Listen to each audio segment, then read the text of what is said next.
Selamat siang, Bapak-bapak, Ibu-ibu.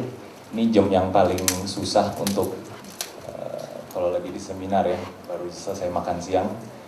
Tapi mudah-mudahan nggak ngantuk karena materi saya kebetulan banyak video-video yang bisa dilihat dan mudah-mudahan membantu. Sedikit kata pengantar dari saya, seperti tadi Pak Catur bilang, saya sekarang CEO di lintasberita.com. Itu salah satu startup yang sebenarnya mulainya di Malang. Timnya sampai hari ini masih ada di Malang, tapi sejak kita incubate masuk ke Merah Putih, kita ada buka kantor cabang di Jakarta khusus untuk BizDev dan salesnya.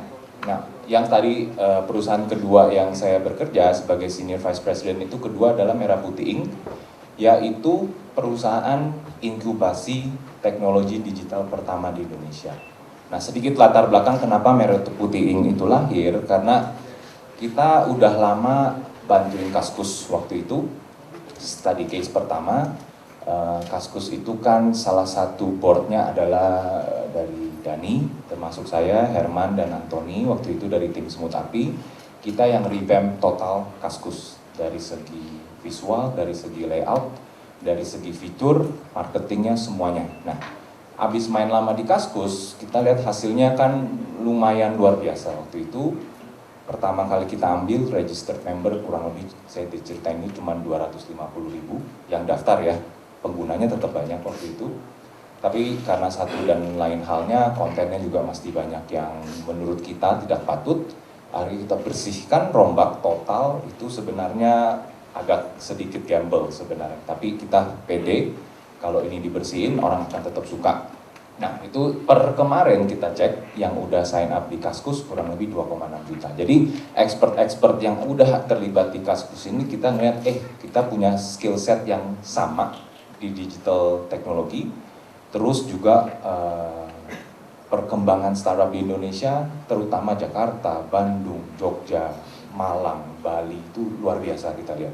Banyak startup-startup yang anak-anak muda ini bikin luar biasa. Jadi kita pikir, jangan mau kalah sama negara tetangga. Kita konsepnya awalnya tadi gitu, karena sering ketemu-ketemu orang luar, yang ada kita punya aset dibeliin terus sama yang luar, diinvestnya sama di luar. Padahal kalau sedikit cerita, di Singapura contohnya, government atau pemerintah bikin satu yayasan namanya NRF, National Research Foundation, NRF.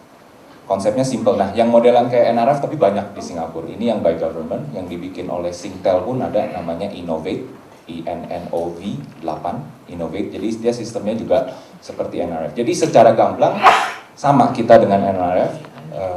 Pemerintah Singapura itu semua murid kuliah di Singapura tahun ketiga boleh bawa business plan, kertas tok, belum jadi prototype, bawa ke NRF, di pitch, di present kurang lebih bisnis saya seperti ini, bisnis plannya begini, bikin uangnya begini-gini. Kalau disetujuin oleh lembaga NRF ini, funding pertama atau invest pertama dari government adalah 50.000 Singdol untuk 6 bulan pertama, dikasih tempat kerja, biasanya di lab-lab universitasnya mereka, di review setelah 6 bulan 1 tahun, kalau udah berkembang, dia masuk investasi kedua, kurang lebih 100.000 biasanya, saya dicerita.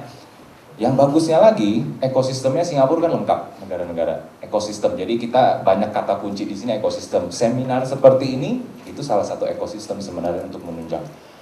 Setelah 1,5-2 tahun, diadakan acara besar-besaran, dipanggil VC dari seluruh dunia datang untuk invest. Nah, rate-nya udah lumayan bagus. Artinya startup-startup di Singapura yang masih bikin games doang, kecil-kecilan, bikin games, application untuk mobile, apapun itu banyak yang udah exit. Atau artinya banyak yang udah bisa dijual. Nah, kita mengambil ide itu, kenapa di Indonesia kita nggak mulai sesuatu seperti itu. Startup banyak yang butuh bantuan, karena startup itu biasanya modal sendiri, jadi lumayan nafasnya nggak panjang. Jadi Merah Putih Inc. ini kita bertolak ukur pada 4 portfolio mix. Yang pertama itu social media dan community, yang kedua e-commerce, fokus kita, karena menurut kita dengan perkembangan online payment gateway yang mudah-mudahan 2011-2012 benar, itu mestinya the next thing sesudah social media itu di Indonesia yang booming akan e-commerce, udah pasti. Lihat dari behavior orang, di mana-mana macet, kerja juga udah stres, jadi mungkin akan shift pelan-pelan dari belanja brick and mortar yang udah biasa beli, udah bisa beli ke e-commerce. Jadi pertama social media community, kedua e-commerce, yang ketiga adalah mobile, apapun dari segi applications atau konten, itu biasanya kita akan deketin. Dan yang terakhir, yang mainan kita yang paling seru adalah gaming, dari bentuk mobile gaming, ataupun online gaming seperti biasa yang bisa dibangun dalam Facebook, apapun jenisnya itu. Nah, jadi kita fokusnya di situ. Kurang lebih Merah Putih Inc. seperti itu. Sekarang udah ada sekitar 5 yang sudah kita inkubasi. Salah satunya lintasberita.com, yang kedua e-commerce yang kita punya crazymarket.com, yang ketiga adalah portal terbesar direktori untuk kos-kosan, namanya infokos.net, yang selanjutnya adalah portal bola, namanya bolalop.com. Dan yang terakhir, mainan paling seru terakhir kita bikin itu Ads on It. Ads on It itu adalah platform micro advertising yang di-embed di dalam Twitter. Jadi kurang lebih seperti itu untuk Merah Putih Inc. Jadi sedikit pengantar tentang saya. Terima kasih udah diundang. Sebenarnya tadi mestinya Dani, tapi Dani berhalangan dari Kaskus.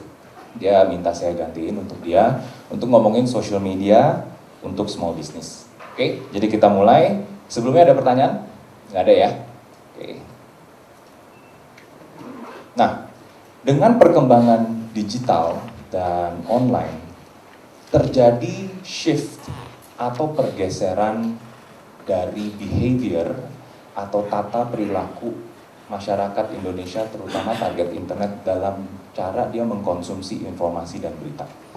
Teman-teman di ruangan ini saya lumayan optimis, kayak banyak lihat tag-tagnya semua pakai depannya yang @ ya kan, berarti itu Twitter ID. Kenapa? Karena orang pelan-pelan berapa banyak dari kita yang terima berita atau informasi masih dari TV, radio, atau koran, atau print. Mungkin udah hampir nggak ada. Mungkin kita baca nantinya, iya. Tapi awal-awal pertama kali kita dapat, saya berani jamin aman itu either dari Facebook, ya kan, dari Twitter, atau ada satu fitur yang sebenarnya orang nggak ngeh kalau ini sebagian dari social media, yaitu semua messenger application yang kita pakai. Yang pakai iPhone mungkin pakai Ping atau pakai YM, ya kan, yang pakai BlackBerry semua BBM-an, sadar nggak sadar itu sebenarnya salah satu pergeseran perilaku dari cara kita mengkonsumsi informasi atau berita-berita. Nah, dengan seperti itu, jadi udah saatnya, kemarin saya baru pulang dari seminar juga sama Pak Nukman, udah saatnya memang mudah-mudahan baik dari UKM maupun yang medium maupun bisnis besar pelan-pelan udah mesti mempertimbangkan bermain di online dan digital. Kenapa? Data dikeluarin, kemarin saya kebetulan di share data dari google.com untuk Indonesia dan barangdetik.com. Mungkin teman-teman juga udah dengar, media internet, jadi untuk pasar atau target market di daerah-daerah yang udah pakai internet ya, sudah jauh melewati media-media lainnya. Artinya gini, menurut survei, per hari orang masuk ke internet per hari kurang lebih 3-3,5 jam. Sadar nggak sadar? Oh enggak kok, saya nggak browsing selama itu. Tapi kalau kita email itu termasuk salah satu internet atau digital, betul kan? Kita nggak sadar lagi main Facebook, Twitter melalui mobile phone kita, itu sebenarnya juga kegiatan online. Jadi udah 3-3,5 jam untuk internet. Nah, TV di kota-kota besar, terutama yang sudah pasar internetnya besar, TV kurang lebih 2-2,5 jam. Itu waktu saya pikir-pikir, oh iya benar juga, saya pulang kantor biasanya, terutama mungkin teman-teman juga banyak pulang kantor udah jam 8-9 malam, ya kan, udah capek, udah nggak terlalu pengen nonton TV. Kalaupun nonton TV, kalau saya gila olahraga, saya nonton cuplikan olahraga sedikit biar tahu skor-skornya. Selesai itu memang saya mati. Memang behaviornya berubah, udah nggak usah ngomongin print dan radio, ya kan. Bahkan Kompas kemarin share, salah satu direksinya Pak Edi Taslim juga share, memang printnya mereka juga mungkin tetap subscription tetap tinggi, bukan berarti akan disubstitusi, print akan tetap kuat, tapi dari segi engagement dan waktu yang di-spend di koran jauh. Kompas bikin survei, ditanya kurang lebih orang baca koran 7-10 menit aja, itu pun baca headline. Bener nggak?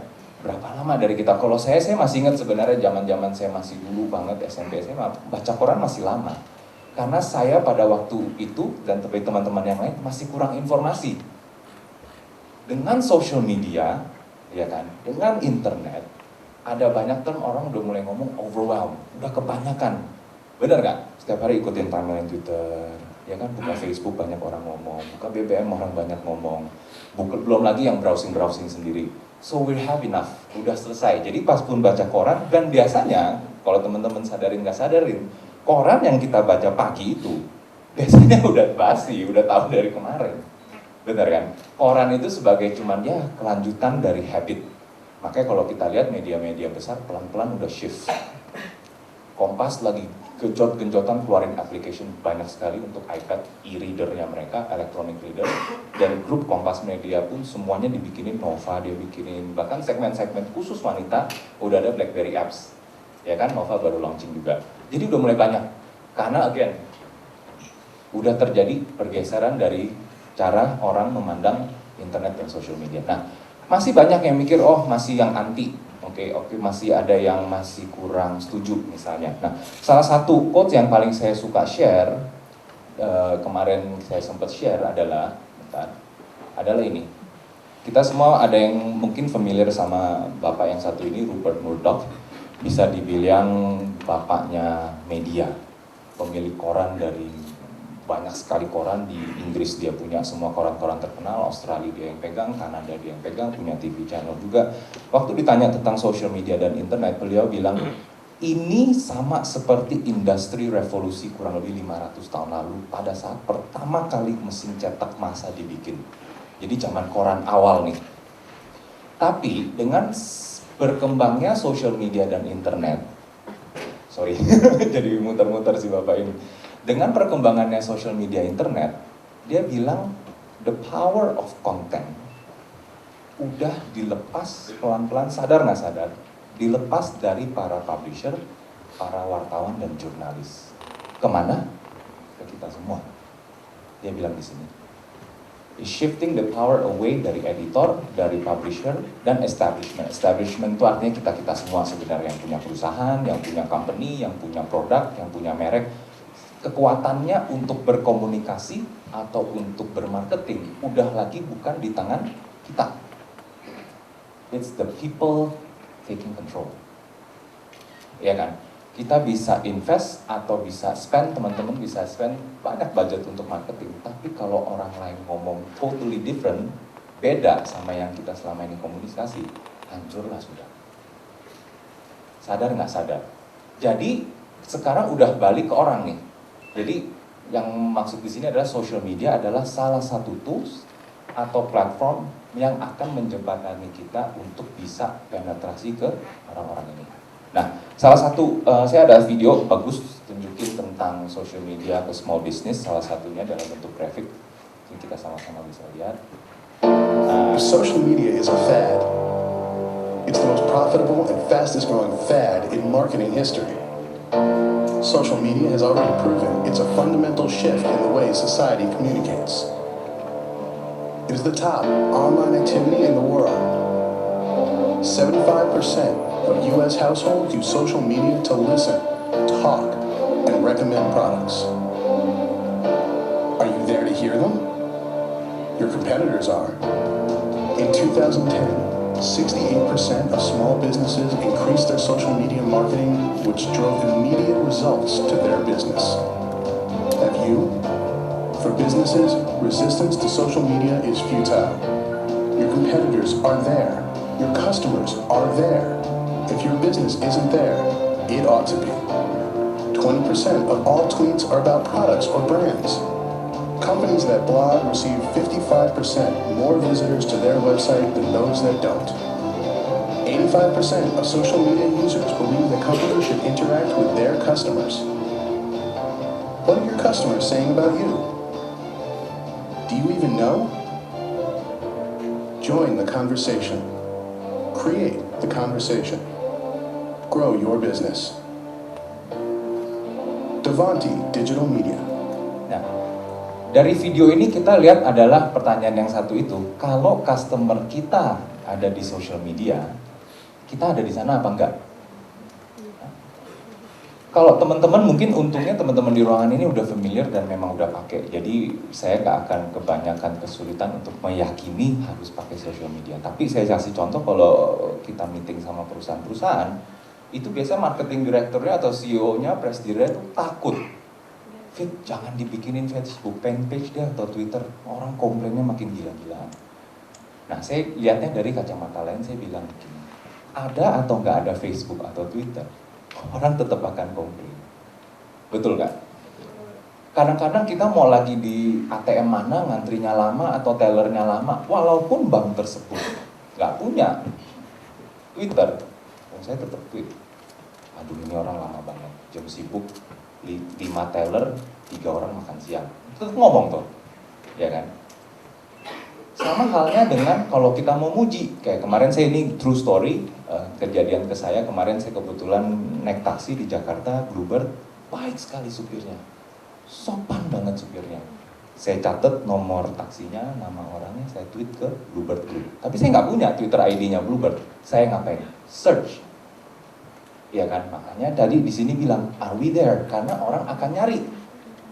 Orang pasti akan nyari, dan biasa yang dari kita, walaupun kita nggak punya blog, oke, para UKM, kita mungkin kayak saya juga mulai kecil-kecilan nggak punya blog, nggak punya website, begitu ada Twitter ID aja akan nongol di Google Search nomor 1 biasanya. Bener nggak?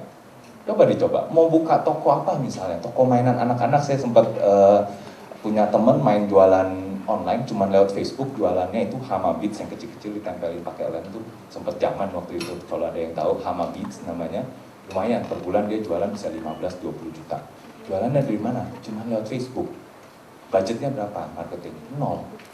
Karena yang penting dia ada dulu, nyebar teman ke teman-teman, udah denger ngapain? Search. Begitu search, ketemunya apa? Kalau nggak Facebook, Twitter kita. Simple, gratis. Nah, pertanyaan dari situ makanya bukan tergantung dari ukuran bisnis kita atau usaha kita, tapi kalau kita tahu target market, ini kuncinya. Kalau kita yakin target market kita main social media, kalau kita nggak di situ, salah siapa? Ya kan? Nah, kita langsung lanjut ke berikutnya. Saya mau perkenalkan sebelum masuk ke beberapa case study, ada 2 materi yang saya mau share adalah 6 elemen terpenting dalam social media marketing.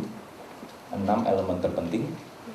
Yang kedua, nanti saya akan share kesalahan-kesalahan yang paling sering orang lakukan pada saat dia bikin campaign social media marketing.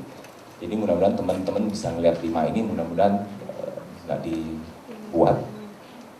Dan yang ketiga baru kita masuk ke beberapa case study. Case study-nya juga ada yang benar-benar UKM, langsung teman saya punya yang saya tahu budgetnya 0 tapi suksesnya luar biasa.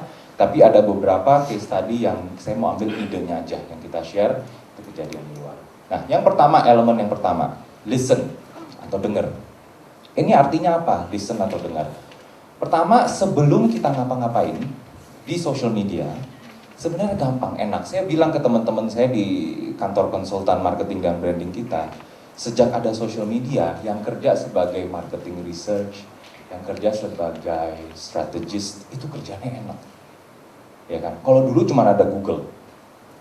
Ya kan? Kalau dulu cuma ada Google, tapi sekarang dengan adanya Twitter, salah satu contohnya, kita bisa type apa saja di search itu akan nongol semua tentang itu. Bener nggak? Baik berupa link, baik berupa komen orang, bener kan? Kayak saya misalnya saya tergila-gila sama social media, kemarin bikin materi tentang social commerce bareng Pak Nukman, jadi itu gabungan social media dan e-commerce topiknya. Saya cari tentang semua social commerce, saya tinggal ketik social commerce. Tapi nggak mau di Google, karena kalau di Google males bacanya panjang, terus saya mesti buka-buka link. Saya cuma buka di Twitter, wah dapat banyak sekali. Ya kan? Jadi salah satunya adalah listen. Nah, cari tahu dulu. Nah, apa aja yang mesti dicari tahu? Satu, udah paling penting nih, kompetisi. Ya kan?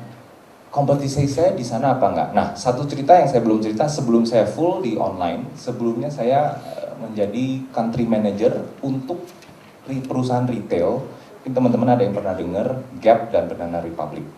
Ini tahun 2006-2007 kalau nggak salah. Jadi saya country manager untuk Gap dan Banana Republic, tapi dasar bukan orang retail, mainannya tetap social media.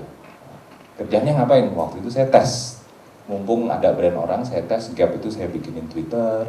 Pada saat itu 2007-2008 bisa dibilang di Jakarta brand-brand yang ada di mall itu rata-rata belum ada yang punya Twitter. Jadi Gap salah satu yang pertama. Buat case study saya, cobain. Nah, hasilnya luar biasa. Sekarang terakhir saya cek udah hampir 4.000 orang yang follow, itu zero budget marketingnya. Artinya saya nggak pakai uang sepeser pun untuk mempromosikan Twitter saya. Bener-bener cuman ada di Facebook, mulut ke mulut, ada yang retweet, pelan-pelan tumbuh. Nah, enaknya di situ satu, jadi saya tahu competition. Kenapa saya mulai Gap? Karena saya cari dulu, Zara punya nggak, Mango punya nggak. Jadi kompetisi brand tersebut ya, tergantung balik lagi ke usaha bapak-bapak dan ibu-ibu. Balik lagi, mereka ada di situ nggak? Cilaka 12 kalau mereka udah ada, ya kan?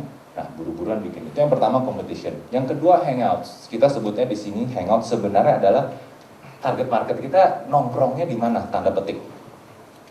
Nongkrong di online maksudnya ya di sini. Nongkrong di online itu di mana? Satu udah pasti di Indonesia kesalahan fatal kalau nggak masuk Kaskus duluan.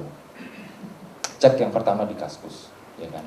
Karena saya kemarin ngobrol-ngobrol sama Dani konyol, barang-barang atau forum-forum yang ada itu sampai forum cuman ngomongin biji kopi ada, sampai forum yang ngomongin kapal tanker ada, sempet jualan kapal tanker di Kaskus.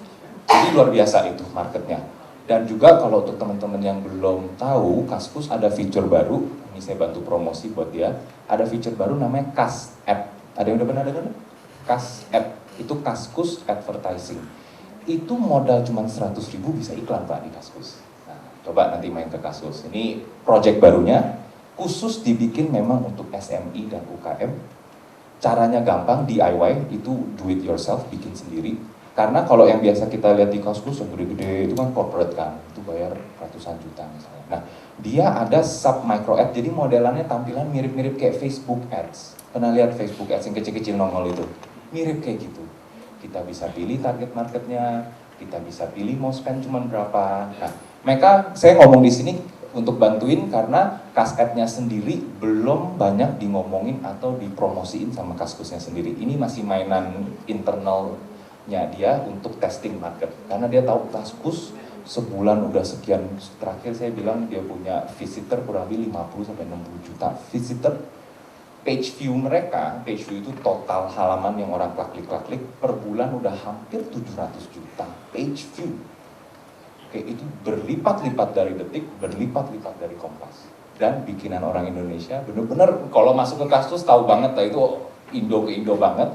Setiap kali saya ngomong sama investor-investor yang nanya soal Kaskus, saya mau jelasin sampai 1 jam sambil makan siang pun mereka nggak akan pernah bisa mengerti apa itu Kaskus, siapa itu Kaskus. Karena buat mereka ini cuma forum, ya kan? Forum kenapa 700 juta page view? Itu nggak ada yang ngerti. Sampai sekarang, kita kemarin ketemu orang-orang Yahoo, dia tanya soal Kaskus, nggak bakal ngerti dijelasin. Linggonya pun nggak ngerti, juragan, cendol, lempar batan, nggak ngerti. Ya kan? Sampai dari linggo yang dipakai di Kaskus, berapa banyak kita sekarang kalau nge-BBM, Gan di mana kan? Ya kan? Nah, itu linggo-linggo seperti itu yang saya bilang itu, nongkrongnya di mana dulu. Kalau kita tahu target market, mungkin kalau di daerah Anda, wah Pak yang pakai Facebook belum banyak, ya pakai Twitter apa lagi? Oh nggak apa-apa, Kaskus coba. Mungkin banyak di sana. Satu contohnya. Jadi kita mesti tahu anak-anak atau target market kita ada di mana, ngobrolnya di mana, ya kan? Paling demen spend time di mana. Itu mesti cari tahu. Yang ketiga, influencer. Influencer ini adalah tergantung jualan kita apa, ya tergantung jualannya kita apa. Biasanya di satu industri atau produk tertentu ada beberapa orang, ikon, tokoh yang lumayan cukup berpengaruh. Ya kan? Salah satu contoh yang paling lengket di kepala saya kemarin adalah Doro Kakung sama Yoris Sebastian. Ada yang bisa tahu kalau saya cuma sebut dua nama itu, berasa nggak dia belakangan lagi promosiin brand atau produk apa? Saya pengen tes. Ada yang follow Yoris atau Doro Kakung di Twitter? Ya, berasa nggak Pak dia belakangan sebulan 2 bulan terakhir ini lagi ngomongin apa Pak? Secara halus sekali, pinter sekali campaign-nya. Galaxy Tab Pak, Samsung, berasa kan? Tapi ini mainnya manis mereka. Artinya gini, nanti salah satu topiknya itu cara nge-tweet atau apa yang itu ada, nanti saya akan share. Karena kalau yang amatir atau yang kurang ngerti social media, dia anggap itu Twitter atau Facebook sekedar nge-broadcast aja. Ngerti nggak broadcast? Artinya, ada Samsung dijual harganya segini, bisa begini-begini, sebar. Nah, orang Indonesia udah pinter, konsumen udah pinter, dia tahu itu Twitter titipan namanya, tweet titipan, tweet berbayar, orang suka bercandanya gitu. tapi mereka mainnya manis. Jadi contohnya saya kasih contoh. Dia mungkin dari orang Samsung ada yang nge-tweet mention Yoris dulu. Wah, barusan lewat di mall ngelihat Yoris lagi buka mainan baru. Udah gitu dong, gak nyebut brand. Yoris retweet tapi, hehehe, kelihatan aja, iya nih baru beli.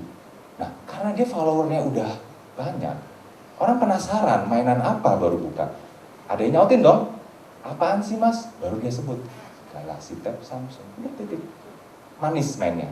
Nah, yang kedua, salah satunya saya lumayan banyak share soal ini karena kampanyenya salah satu campaign Twitter, social media berbudget rendah yang lumayan sukses. Doro Kangkung juga ada, sama mention-mentionnya. Terus misalnya permainan yang lagi top kemarin di Galaxy Tab atau iPad itu Angry Birds, yang burung-burungan lempar-lemparan batu gitu.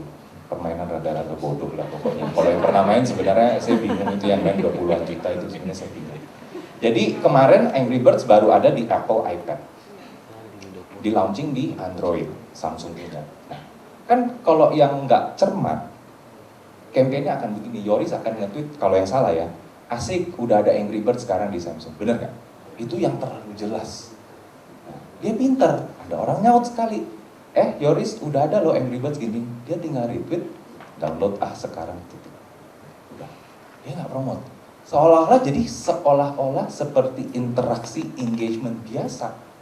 Tapi itu jualan semua orang, dia ambasadornya Samsung. Dia ambasadornya Samsung. Nah, itu salah satunya, saya bilang tadi, influencer.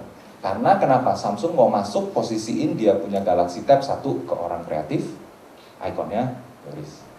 Ke orang salah satu blogger, penulis terkenal, nah, dia attack satu-satu, influencernya siapa? Karena kenapa? Masing-masing ada komunitinya masing-masing lagi, betul nggak? Yoris mewakili komunitas kreatif Indonesia. Doro Kangkung mewakili blogger-blogger, para penulis yang marketnya dia. Jadi ada influencer. Yang ketiga sentimen. Kita mesti tahu ngomongan orang di social media sebenarnya bisa dites orang ngomong apa tentang produk tersebut, atau brand tersebut, atau market tersebut, atau industri tersebut. Itu kalau yang gratis, ya kan? Kalau ada budget sedikit, banyak sekali tools-tools yang juga bisa dipakai untuk tahu persis orang ngomong apa, gender berapa, umurnya berapa, tinggal di mana, kita bisa tahu persis. Kenapa? Thanks to Facebook sebenarnya. Sebelum ada Facebook, memang ada Friendster. Ya, cuman Friendster siapa sih yang masih main Friendster? Ada nggak di sini? Udah nggak banget ya. Ada juga nggak ada yang mau ngaku pasti. Ya kan? Dengan adanya Facebook, siapa yang orang marketing di sini? Yang lumayan belajarnya memang sekolahnya marketing, orang marketing atau kerja marketing? Siapa? Ada? Malu-malu? Ya. Nah, kalau di marketing kan kita cuma tahu so far dua yang paling sering pakai dulu. Demografis, waktu ngomongin target market ya. Kedua, physiografis. Ya kan? Nah, sejak ada Facebook, dia masukin yang terakhir namanya social graph. Karena kenapa?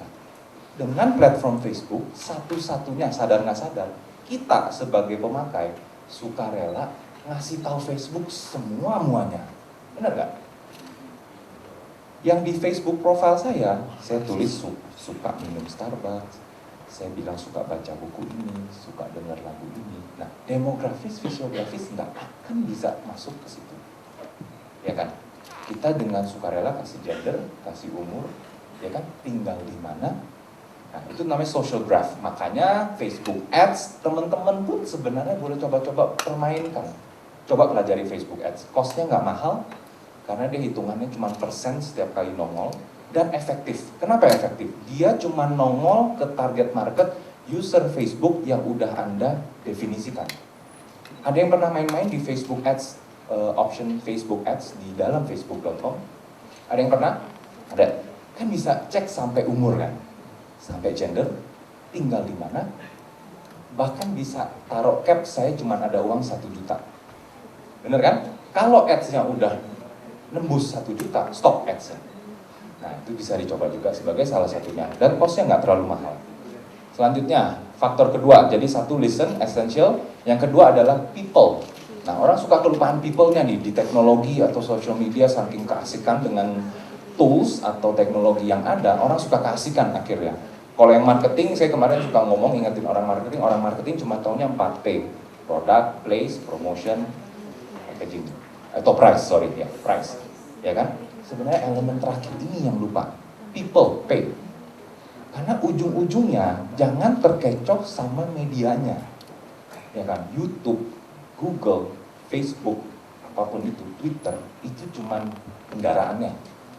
Ujung-ujungnya yang paling penting apa? Penumpangnya, orangnya. Nah, ini yang kita mau pelajarin di sini adalah people. Apa itu people yang bisa kita pelajari? Satu, di real world. Artinya kita petain nih, sebagai para entrepreneur, para wira swasta, kita petain dulu. Gak cuman dari segi target market, kalau saya bilang di sini real world, dari segi vendor, supplier, distribusi. Nah, cari tahu siapa nih orang-orangnya. Ya, mulai kebayang siapa nih orang-orangnya yang bisa lumayan nyambung dengan produk kategori kita. Kedua, audience segment, yaitu target market. Ketiga, teknograf. Nah, teknograf baru lagi, nanti saya ini khusus untuk social media kalau teknograf. Saya ada satu chart yang akan membantu, akan mengulas sedikit tentang teknograf, tentang social media. Yang ketiga ada yang terakhir, identify needs, kebutuhannya apa orang-orang. Ya kan? Orang join kita punya Facebook fanpage atau ikutin follow Twitter timeline kita, nggak melulu tertarik sama produk. Artinya kita mestinya di Twitter atau Facebook, nanti bahkan ada breakdownnya apa aja mesti di tweet berapa persen, itu ada nanti saya share. Jangan ngomongin produk terus, ya kan? Fokus sama problemnya mereka. Jangan ngomongin produk kita terus, fokus sama problemnya mereka. Ya, yang mereka butuhkan apa? Ya, nah, produk kita hanya sebagai solusi, tapi nggak ngomongin broadcastnya produk, terus orang bosen lama-lama. Oke, nah kita masuk ke teknograf. Ini agak sedikit ini. Yang sebelah kanan nggak usah terlalu dilihat, karena itu cuma di breakdown secara umur. Yang saya mau teman-teman lihat adalah cuma yang jalur kiri ini nih, yang di kiri. Yang atas creator, kedua kritik, kolektor, joiner, spektator, inaktif. Ini di social media kita mesti tahu. Pas mulai suatu bisnis, kurang lebih ini mesti kita udah bisa definisiin. Artinya gini, yang atas creator, artinya ini orang-orang yang punya konten, yang bikin konten. Oke, ini biasanya blogger yang nulis, atau yang suka nguploadin konten ke Facebook mereka, yang suka share link di Twitter mereka, ini creator. Ya. Yang kedua, kritik.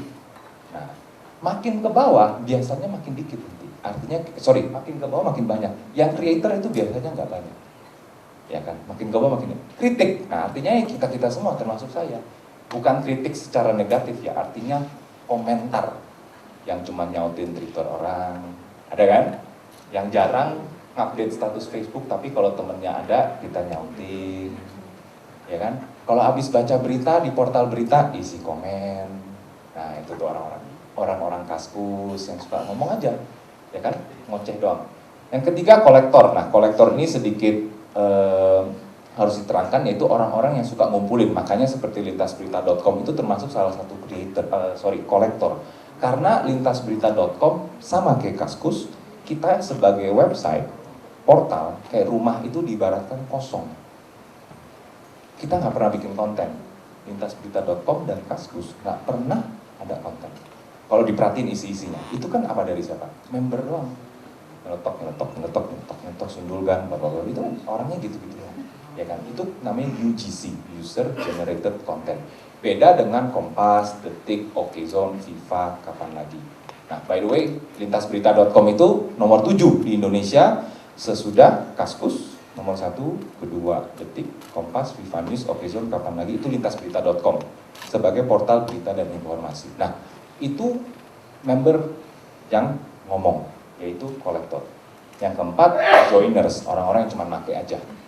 Nah, kita mesti tahu nih, siapa sih yang bisa gue deketin untuk creator, yang bisa nulis sesuatu, dikit-dikit. Kedua, siapa yang komen biasanya? Karena masing-masing ada strateginya untuk mendekati mereka lagi. Yang selanjutnya, spektator. Ini yang nggak ngapa-ngapain, yang cuma baca doang.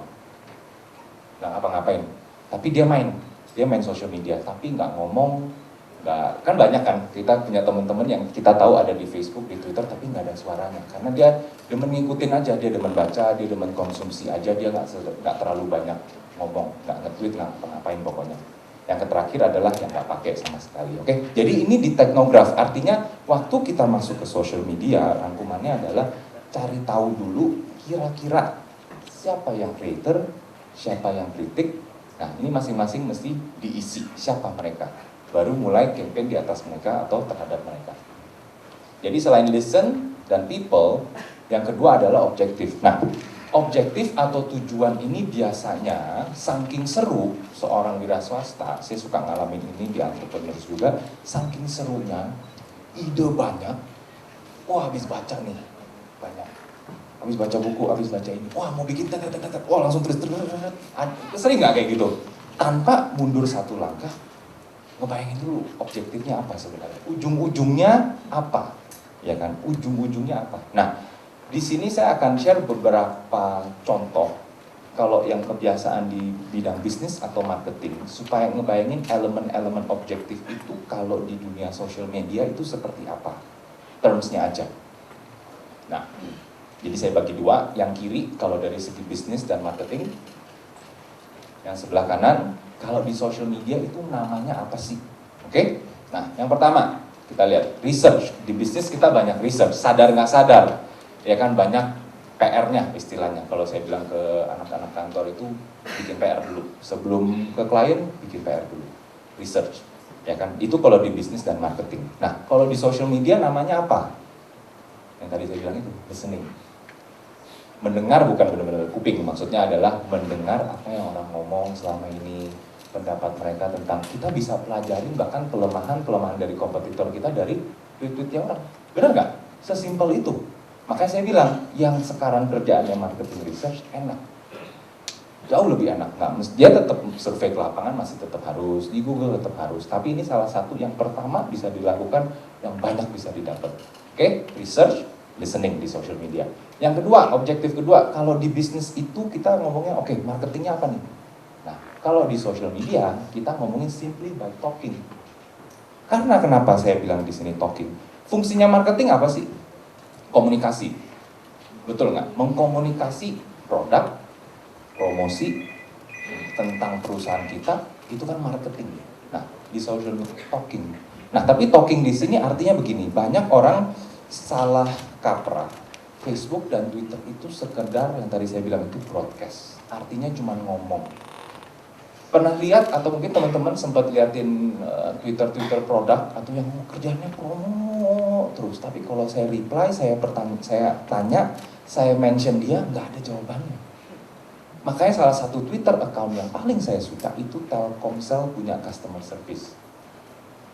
Nah, teman-teman ada yang ikutin Telkomsel customer service punya Twitter? Nggak ada? Nah, saya share sedikit. Dia unik. Kira-kira pertengahan tahun 2010. Dia dari Telkomsel customer service, sekarang dia tambahin nama. Seolah-olah saya ngomong beneran sama orang. Bapak-bapak mungkin nggak yang ini. Jadi benar-benar ada namanya Telkomsel CS _ Nina. Seolah-olah customer service-nya namanya Nina. Apakah yang ngejawab adminnya namanya Nina apa enggak? Urusan belakang. Tapi small touch, ya kan? Itu tweet dikit aja sebenarnya. Cuman yang lagi ngomong, berasa ngomong seolah-olah sama orang. Kalau kita biasa udah ngomong sama Nina, dan ini dia bikin banyak. Ada Herman, ada cowok, ada cewek, lengkap. Dan banyak. Nanti coba cari Telkomsel customer service di Twitter, dia pakai nama. Begitu kita sama Nina udah enak, ya udah. Saya kalau nge-tweet mention nama apa, ngomongnya sama Nina doang. Dengan sadar nggak sadar itu kan dibagi-bagi itu. Akhirnya peran social media admin agak lebih ringan daripada satu account Twitter untuk customer service untuk brand sebesar Telkomsel. Ya nggak mungkin lah dia bisa nyautin semuanya, ya kan? Tapi dia pintar, dia bagi. Saya comfortable-nya sama siapa? Ada yang Siti, ada yang ini, banyak. Nah, balik lagi talking, tapi dinyautin, beneran dijawab. Saya punya ini lagi dan oh ya Pak, beneran dijawab. Dia ada kasih informasi, dia bisa masukin link frequently asked question di website, luar biasa. Jadi bener-bener kayak human. Twitter ini dianggap sama Telkomsel sebagai salah satu channel media yang sangat penting buat dia, which is bagus. Artinya dia bikin seperti itu, sedetil itu. Yang lain belum kepikiran Pak. Ya kan, Telkom yang lain belum kepikiran. Seolah-olah masih CS satu aja, padahal dia konsumennya itu kan, kalau Telkom kan nggak main-main, ratusan ribu, jutaan. Kalau kasusnya Telkomsel puluhan juta. Jadi dia tahu penting bermain secara seolah-olah personalized jadinya, ya kan? Yang selanjutnya, kalau di bisnis atau marketing bilang sales, kalau di social media kita bilangnya cuman mengenergize aja. Artinya cuman bikin orang seolah-olah jadi pengen beli kalau di social media, tanpa jualan langsung. Selanjutnya adalah support, ya kan, kalau di bisnis bangun tim support, segalanya. Kalau di kita bilangnya supporting, karena kenapa? Kita menyediakan tools, menyediakan informasi, supaya para user-user dan para konsumen kita bisa saling membantu sama lainnya. Nanti ada contoh, bagus sekali untuk contoh ini. Simple bikinnya. Yang terakhir develop, kalau di bisnis atau marketing, kalau kita sebutnya embracing. Karena di bagian produk, untuk yang kerja di produk, bapak-bapak ibu yang wira swasta, banyak developing atau innovating, ya kan? Barang apa nih? Fitur baru apa mau bikin? Kalau yang bikin makanan packaging, mau nambah rasa apa? Atau mau bikin apa supaya packagingnya tahan lama kalau didistribusiin? Itu kan kita selalu develop sesuatu. Nah, di social media kita sebut embracing, artinya mendukung para customer punya suara, ide-ide untuk terhadap brand dan produk kita, untuk suatu saat kita bisa develop. Jadi daripada develop sendiri, mendingan developnya apa yang udah orang ngomong. Dan yang terakhir engagement. Nah, engagement simpelnya adalah kita nyaut-nyaut nggak sama mereka. Kalau saya suka sebutnya 3C di social media. Engagement itu kan artinya kita ada tektokan bolak-balik apa enggak, ya kan? Interaksi kita, nah itu bahasa yang paling tepat, engagement. Interaksi kita terhadap customer di social media seperti apa? 3C itu apa? Satu, connection. Berarti kita harus ada hubungannya dulu, udah temenan. Banyak sekali Twitter, kalau udah besar nggak follow balik nggak apa-apa. Tapi kalau UKM ada baiknya kita follow balik, karena pelan-pelan kita bisa tahu behavior orang tersebut, ya kan? So get connected. Yang kedua, conversation. Yang tadi saya bilang kalau punya Twitter, ya sekali-sekali dibales.